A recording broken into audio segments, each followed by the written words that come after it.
ito, luluto muna natin yung carrots and potato. Prito natin para sa ating kaldereta. Ito, pinapakulo natin ng goat meat. Gagawa ako ng kaldereta. Hello, good evening. Ito, magluluto ako ng baon ng husband ko na goat kaldereta. Nagpakulo na ako ng meat. Tapos lalagay natin to na pre-cook ko na ito. Carrots, potato, and bell pepper. Tapos meron tayong onion and garlic. Gagamit ako ng olive oil. Tapos itong gagamitin ko para sa ating kaldereta.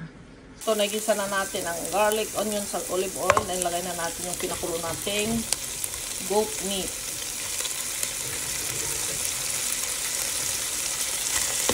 Ito. Gigisa lang natin.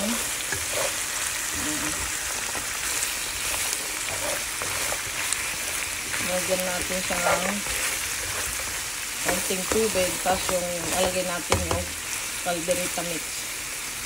Ito yung niluluto na natin. Meron na siyang kaldereta mix. Nilagyan na natin light soy sauce. Yan. Nilagyan na rin natin siya ng paminta, light soy sauce. Saka yung kaldereta mix. Yan. Ito na ang niluluto nating goat kaldereta. Yan. Baon ng husband ko for tomorrow. Lunch na. Ganyan na.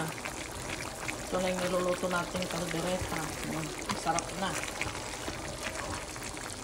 Luto na siya. Oh.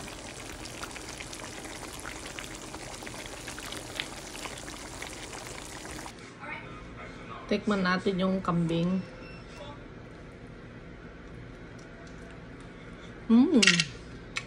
Ang lambot. Thank you for watching.